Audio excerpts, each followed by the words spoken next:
Hello smart अड्डा family. सलाम, नमस्कार, आदाब, गुड मॉर्निंग, अस्सलाम वालेकुम। कैसे हैं आप लोग? उम्मीद करता हूं कि अच्छे होंगे और आपके जीवन में, आपकी जिंदगी में सब कुछ ठीक चल रहा होगा। तो जैसा कि आपको अगली क्लास मिल चुकी होगी और उस क्लास के बाद आज मैं जो पढ़ रहा था संसाधनों का वर्गीकरण, उसका दूसरा टॉपिक लेके आया हूं, जिसमें से आज हम लोग पढ़ेंगे उपयोगिता के आधार पर संसाधन का वर्गीकरण। उपयोगिता कह लो या फिर आप कह लो कि उपलब्धता के आधार पर संसाधन को कितने हिस्सों में बांटा गया है। तो उपयोगिता या उपलब्धता के आधार पर संसाधन को दो हिस्सों में बांटा गया। कितने हिस्सों में? दो हिस्सों में। एक है आपका नवीकरणीय संसाधन और दूसरा है आपका अनवीकरणीय संसाधन। क्या क्या है? पहला है नवीकरणीय संसाधन, जिसको कहते हैं इंग्लिश में रीन्यूएबल रिसोर्सेज। क्या कहते हैं? Renewable resources. और दूसरा आपका है अनवीकरणीय संसाधन, जिसको हम लोग इंग्लिश में कहते हैं नॉन रिन्यूएबल रिसोर्सेज। तो इनको हम लोग आज जानने की कोशिश करेंगे कि आखिर नवीकरणीय संसाधन क्या है और अनवीकरणीय संसाधन क्या है।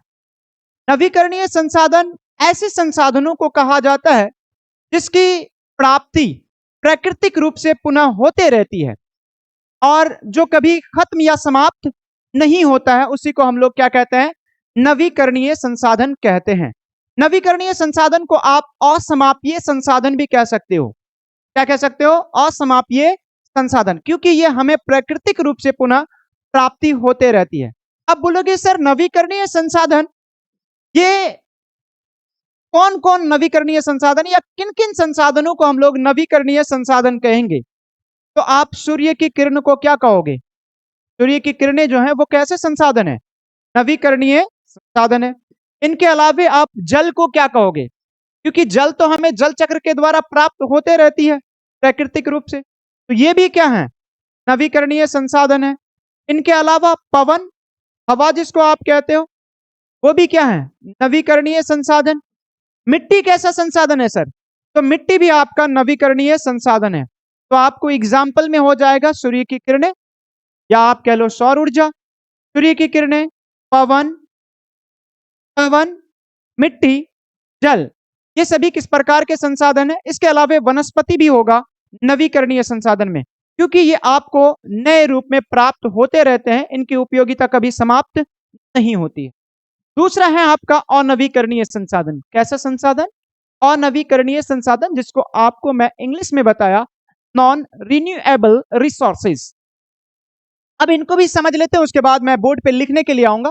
पहले समझ लेते हैं, उनके बाद लिखने की काम करेंगे। तो अनवीकरणीय संसाधन हम लोग किसको कहते हैं? ऐसे संसाधन जिनकी प्राप्ति या जिनकी पुनः प्राप्ति प्राकृतिक रूप से नहीं होती है, उसी को हम लोग क्या कहते हैं? अनवीकरणीय संसाधन कहते हैं। बात समझ में आई? और जिनको एक बार उपयोग कर लेने के बाद इन्हें पुनः प्राप्ति के लिए हजारों लाखों वर्ष लग जाते हैं। अब बोलोगे सर ये कौन कौन सी चीज होते हैं जो अनवीकरणीय संसाधन होंगे? तो ये आपका हो जाएगा कोयला, इनके अलावे पेट्रोलियम, इनके अलावे अवरक, इनके अलावे ग्रेफाइट, इनके अलावे तांबा, इनके अलावे जीवाश्म ईंधन। ये सभी किस प्रकार के संसाधन है सर? ये सभी अनवीकरणीय संसाधन है, जिसको कहते हैं नॉन रिन्यूएबल रिसोर्सेज, जिनको आप कह सकते हो कि समापीय संसाधन। क्या कह सकते हो? समापीय संसाधन। क्योंकि हम अनवीकरणीय संसाधन को आपको बताए थे कि ये असमापीय संसाधन है, ये समापीय संसाधन है।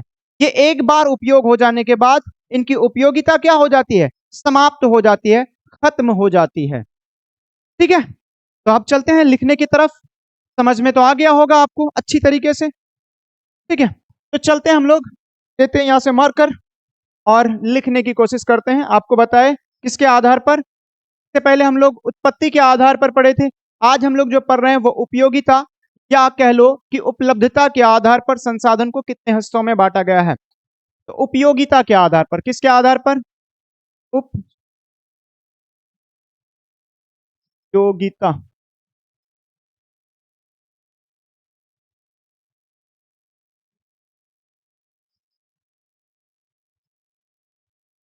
उपयोगिता,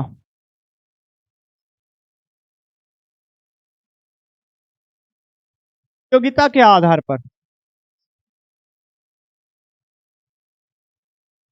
आधार पर, उपयोगिता के आधार पर संसाधन के प्रकार, यानी उपयोगिता के आधार पर संसाधन कितने प्रकार के होते हैं? उपयोगिता के आधार पर पढ़ रहे हैं हम लोग संसाधन, क्या पढ़ रहे हैं बच्चों? साधन पढ़ रहे हैं, तो संसाधन के ही प्रकार होंगे उपयोगिता के आधार पर संसाधन के प्रकार। तो आपको हम बताएं क्या क्या, एक बताएं आपका नवीकरणीय संसाधन, नवीकरणीय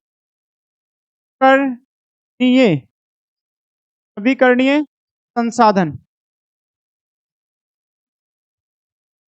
नवीकरणीय संसाधन। और दूसरा आपका क्या है? अनवीकरणीय संसाधन। क्या है? अनवीकरणीय साधन।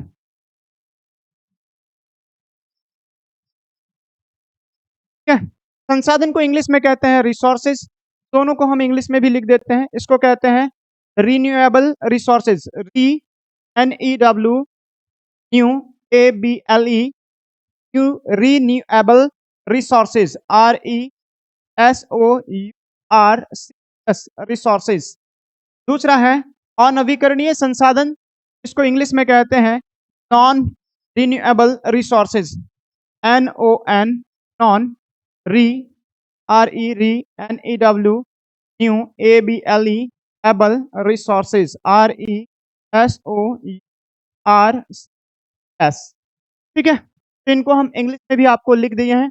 अब हम लोग इसको डेफिनेशन, इनका परिभाषा भी देख लेते हैं कि नवीकरणीय संसाधन, इससे पहले आपको हम समझा चुके हैं, तो समझाने के बाद अब आपको लिखने की बारी है, तो लिखा देता हूं मैं, के बाद फिर आगे चलेंगे हम लोग। ठीक है, तो पहले पढ़ेंगे हम लोग किसके बारे में? नवीकरणीय संसाधन के बारे में, के बारे में, नवीकरणीय संसाधन के बारे में। पहला था आपका नवीकरणीय संसाधन,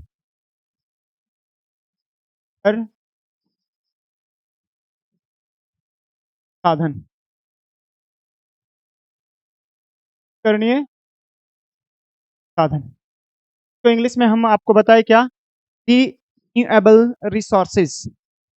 ये कहते किसको हैं? हम आपको बताए वैसे संसाधन या नवीकरणीय संसाधन ऐसे संसाधनों को कहा जाता है जिनकी पुनः प्राप्ति प्राकृतिक रूप से होती रहती है और जो कभी समाप्त या खत्म नहीं होती है। ठीक है, कहते हैं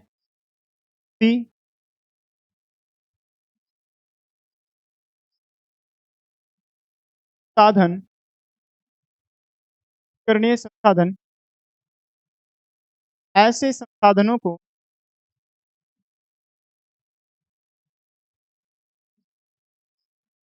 करणीय संसाधन ऐसे लिखते हैं, ऐसे साधनों,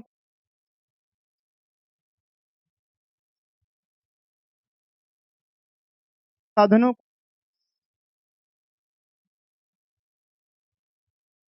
कहा जाता है,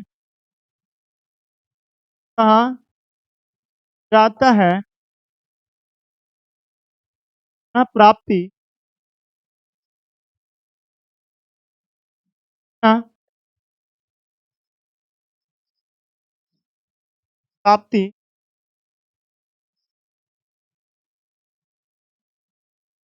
पुनः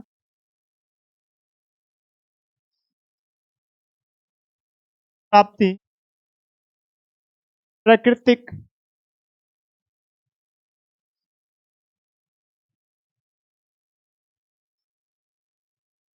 से से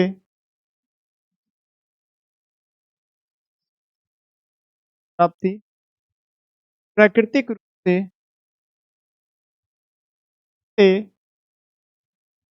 रहती। ठीक है, यानी आप देख सकते हैं कि नवीकरणीय संसाधन ऐसे साधनों को कहा जाता है जिनकी पुनः प्राप्ति प्राकृतिक रूप से होते रहती है। ठीक है, तथा ये कभी खत्म या समाप्त नहीं होती। क्या कह सकते हैं? आगे ऐड कर सकते हैं, तथा यह कभी, यह कभी खत्म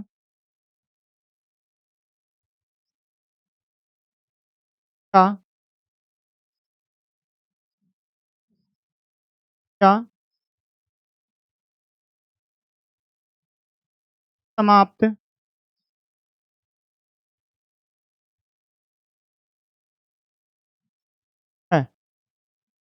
जैसे क्या क्या हो सकता है सर? आप कह सकते हो जैसे में जल कैसा संसाधन है सर? जल प्राप्ति पुनः प्राकृतिक रूप से होते रहती है जल चक्र के माध्यम से। इसके अलावा आप कह सकते हो कि क्या बोल सकते हो कि आप कह सकते हो क्या वनस्पति। के अलावा आप क्या कह सकते हो और क्या कह सकते हो सर? बोलिए।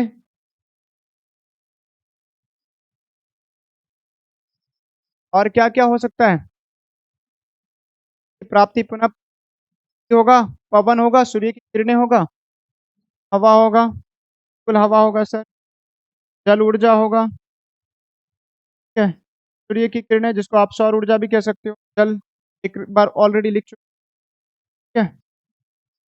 हवा, इनके अलावा क्या बोल सकते हैं? सौर ऊर्जा, सौर ऊर्जा या सूर्य की किरणें आप कह सकते हो, ठीक है। ये सभी किस प्रकार के संसाधन हैं सर? तो ये सभी हैं आपका नवीकरणीय साधन। कैसे संसाधन? नवीकरणीय संसाधन। कोई दिक्कत यहाँ तक आपको देखने में? ठीक है। सारा चीज आप आसानी के साथ क्या कर लें, लिख लें। अब हम लोग चलते हैं नवीकरणीय के बाद अनवीकरणीय संसाधन की ओर की तरफ। अनवीकरणीय संसाधन, अकरणीय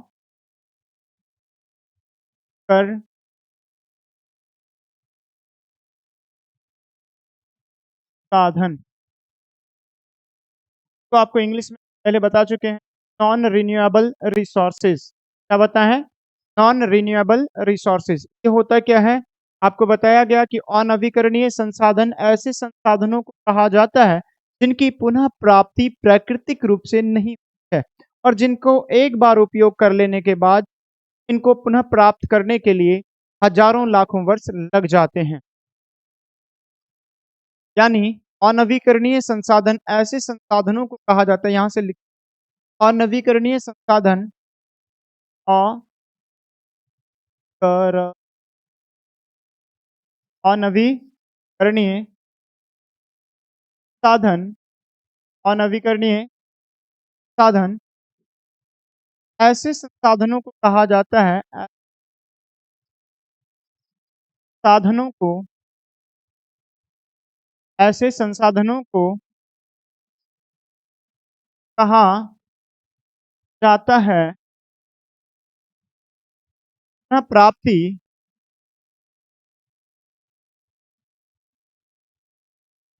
पुनः प्राप्ति, हाँ, प्राप्ति, पुनः प्राप्ति प्राकृतिक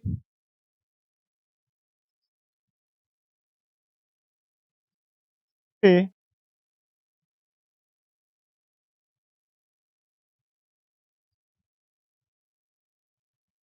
हो, का एक बार उपयोग कर लेने के बाद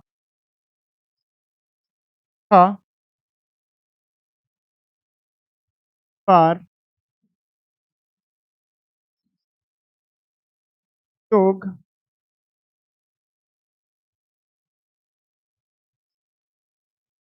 के बाद प्राप्ति के लिए कर लेने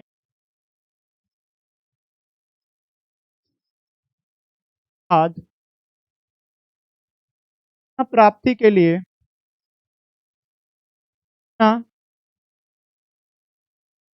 प्राप्ति के लिए प्राप्ति के लिए हजारों लाखों वर्ष लग, हजारों लाखों वर्ष लग जाते हैं। जैसे, जैसे क्या क्या होगा बच्चों? जैसे होगा आपका कोयला, से क्या होगा? से हो जाएगा आपका कोयला। और क्या होगा बच्चों? पेट्रोलियम, पेट्रोलियम के अलावे जीवाश्म ईंधन, जीवाश्म ईंधन के अलावे प्राकृतिक गैस भी होगा सर, प्राकृतिक हाँ, तब वो बात नहीं, जीवाश्म ईंधन के अलावा आप लिख सकते हो कि इनके अंदर ही आएगा, तो प्राकृतिक गैस भी आप कह सकते हो कि इसी के अंदर जीवाश्म ईंधन के अंदर ही आ जाएगा आपका प्राकृतिक गैस। ये सारे आपके किस प्रकार के संसाधन थे? नॉन रिन्यूएबल रिसोर्सेज थे, अप्राकृतिक, सॉरी, अनवीकरणीय संसाधन थे। कैसे संसाधन थे? अनवीकरणीय संसाधन थे। तो इस तरह से आपको अगर आगे पढ़ना है कि स्वामित्व के आधार पर संसाधन को कितने हिस्सों में बांटा गया है, फिर उनको बढ़िया तरीके से एक्सप्लेन किया जाएगा।